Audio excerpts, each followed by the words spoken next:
Huntress is the strongest projectile killer in Dead by Daylight. She can use her hatchets to down anyone on the map as long as the hatchet hits the survivor. There are many playstyles pertaining to how to play Huntress, and in this video I'll be showing you how I play Huntress and succeed the most with her. I always see people asking for Huntress tips, and often they're made up of aim in the middle, not at the survivor, or be patient.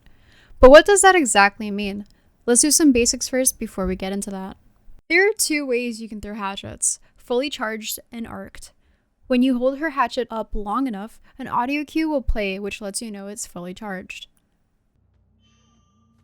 That means it will travel at a faster speed with the least amount of arc. Yeah, you just gotta hold W. When it's not fully charged, it will arc more, depending on how little or long you have the hatchet wound up for. Learning the arc takes time and will come naturally. Huntress is excellent at denying survivors' ability to use their resources effectively. She can turn windows and pallets into unsafe situations, meaning using one of these resources can lead to a survivor's death. Taking a window will often lead the Huntress into getting a free hit, unless the window is unexpected. Pallets are also very easy to get a hit at if the survivor is not able to get a stun. Effectively playing around these resources is an important aspect of playing Huntress. As Huntress, you want to path around tiles in an untraditional way or the wrong way. Rather than denying survivors their resources, you want them to use them, like I mentioned earlier. For example, at an LT wall, you want them to take the windows, as that means it's a guaranteed hit. You wouldn't want to run an LT wall effectively, like M1 killers, because that would mean the survivor can deny your use of your power. At long walls, you'd want to push them towards the window. Most of the time, survivors will not take the window and instead try to run towards the pallet or around the long wall. This gives you many opportunities to throw a hatchet at them. Finally, at C walls, you don't really want to wind up until the survivor gives you an opportunity to hit them 100%, like when they throw the pallet down. In some cases, there will be loops where you can't wind up at all, especially on realms like Coldwind, which are the most common. The best way to deal with these is to keep chasing them around that loop to force them to drop the pallet or get a free M1 if they greed the pallet. Winding up your hatchet every time you reach the pallet allows that survivor to gain more distance and also never get a hit, which can allow them to leave to go to a better tile. Huntress also succeeds with zoning survivors, preventing them from moving safely from resource to resource. Setting yourself up for an easy hit can win you a lot of chases very quickly. This is one of the parts where patience is important. Your hatchet is a threat. It can mean preventing a survivor from entering a building/tile, or it can mean letting them get away, therefore adding more time to your chase. Reading a survivor's movement is very critical to hitting hatchets.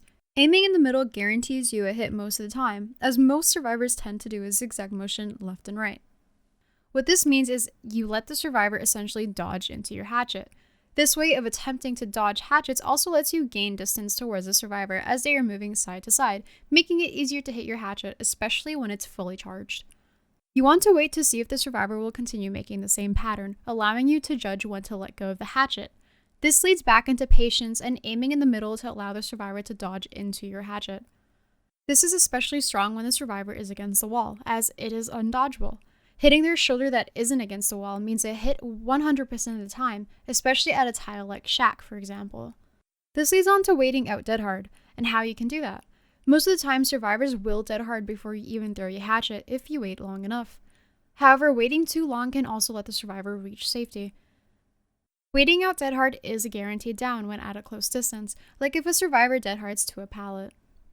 When throwing hatchets, a lot of people tend to flick at their target. A flick is often an overcorrection which can lead to missing your hatchet.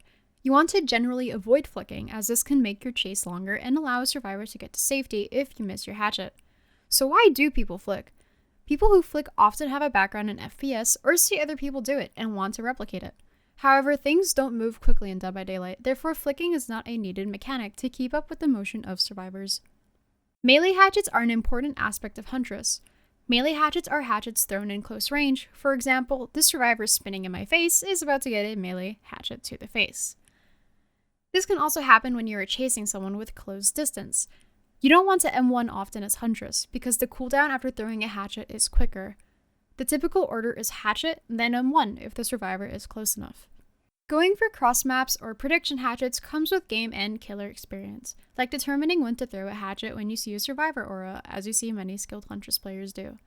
Learning these kind of shots takes time and will come as an instinct to you over time. Hey, thank you for watching this video, and I hope that you learned something from it. Huntress is definitely the funnest killer to play for me, but while fun, she can also be challenging. If you liked what you saw, consider subscribing for more guides like this one in the future. Like a